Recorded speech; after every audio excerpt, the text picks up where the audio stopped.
I used to work for this guy, Kevin Kulik, great lawyer. And we had a case where a guy's on death row now, very bad child molestation, rape, killing kids, whatever. He's on death row.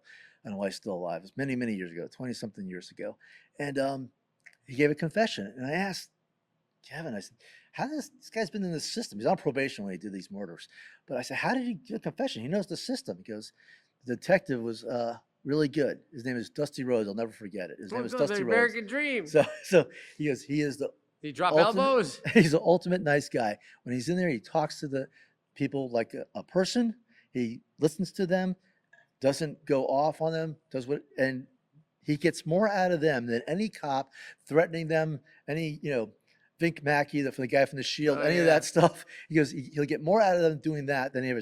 If every cop did that, we'd be out of business. Right. And that's it. It's you got to be. Now listen, I get when you put the badge on, it's a whole thing that comes along with this, and you're trained that way, and it trickles down. You're a trainer. His trainer always said, listen, you go after him hard, you sweat him in the box. I get that.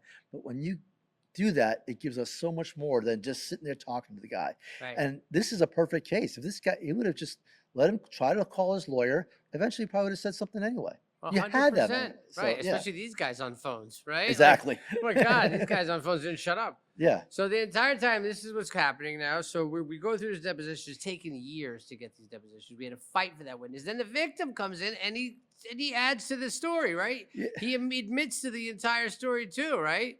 With the drug passing on and No, all no. that. When we took his deposition, we didn't even get into that. We're saving that for trial. Actually. Yeah, right. So we didn't say. But yet now, detectives all know about this. Under oath, he talked about what he did.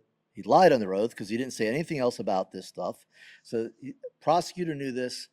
I guess you imagine tell the detectives. The eyewitness never got arrested for stealing all these drugs. The victim never got arrested or anything for having all these drugs, all this cash and everything. So we have, a lot of crime going on there because of that lifestyle, whatever he had going. If you have a truck full of drugs and cash, you're probably not just, he was an Uber driver also. While he's doing his Uber, he probably just wasn't an Uber driver. There's a lot going on. Right. There's some sketchy shit that happened before the deal went down in the murder because he wouldn't talk about that or refused to bring those guys in.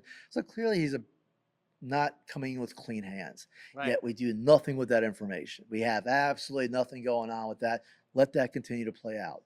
So now we've met many criminals throughout our career.